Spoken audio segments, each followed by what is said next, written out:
Parashat Pinchas. Pinchas ben Elazar ben Aaron HaKohen Heshiv et Hamatim al Bnei Israël. Rachel nous explique que tous les détails de l'ascendance de Pinchas est là pour nous rappeler que les chefs de tribu raillaient Pinchas. Vous avez vu ce petit-fils de Yitro qui a gavé des veaux pour l'idolâtrie, tuer un chef de tribu d'Israël. Dieu témoigne, Bekan Oed Kinati, qu'il a vengé mon honneur. Juste le contraire de ce que les chefs de tribu disaient. Alors que tout portait à croire que Pinchas avait fait ça par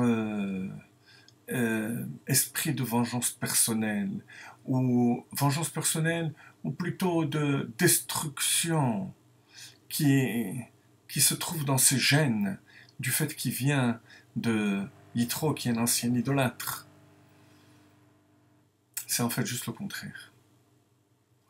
Toute la kavana et l'intention de Pinchas était pure, et c'est Dieu qui en témoigne.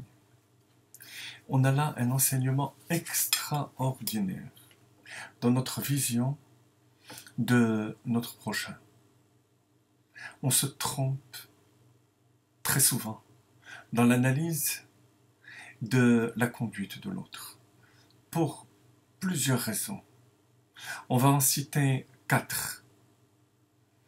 Premièrement, le raisonnement dès le départ est faussé. On a une règle dans la Torah. La règle, c'est que mitor shelo lishma balishma. Même lorsqu'un acte est accompli sans l'intention pure et sincère, il faut l'accomplir. Pourquoi ? Parce que c'est de cette manière que petit à petit, on va réussir à accomplir les choses véritablement lishma pour la gloire d'Akadosh Baruch. Et comme la Chassidut l'explique, avec 2 précisions, mitor shelo lishma. Il faut savoir que l'intérieur du lolishma d'un juif, à l'intérieur, ce qui brûle comme désir, c'est le lishma, c'est de servir Dieu. 2e précision, ce tort, cette intériorité sincère du juif va l'amener finalement à ce que même de manière dévoilée, de manière manifeste, il va servir Dieu de manière sincère. Donc, mauvaise réaction de la part de celui qui a analysé la conduite de l'autre comme étant une conduite dictée par l'orgueil. Il y a une 2e raison.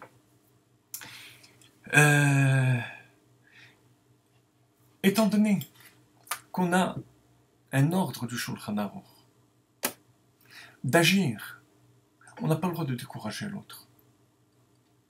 Il faut savoir qu'au moment où on le décourage, on l'empêche d'accomplir la volonté d'Akadosh Baruch Hu. Et donc, voilà le 2e point qui fait que notre réaction de considérer l'autre comme agir avec orgueil, comme c'était le cas chez Pinchas, est faussée. 3e point. 3e point, c'est que la personne pense souvent que chez lui, celui qui fait l'analyse, il y a une modestie naturelle. Et c'est ce qui fait qu'il ne peut pas supporter le fait que l'autre se mette en avant. Or, c'est souvent juste le contraire. Juste le contraire. Ce n'est pas la modestie naturelle de la personne, mais plutôt la paresse d'agir qui fait qu'on dénigre la conduite de l'autre.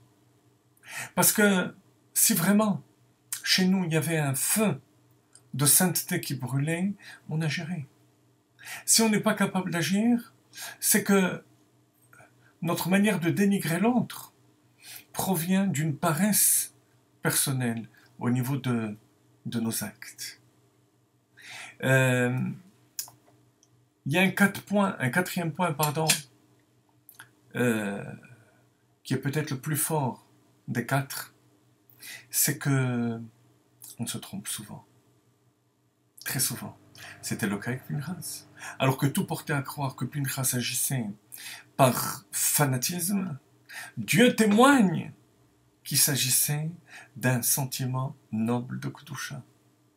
Voilà tous les points qui font que lorsqu'on voit quelqu'un d'autre agir, d'après l'esprit de la Torah et des mitzvot, même si ça apparaît à première vue comme étant l'expression d'un certain orgueil, il faut juger l'autre de manière favorable.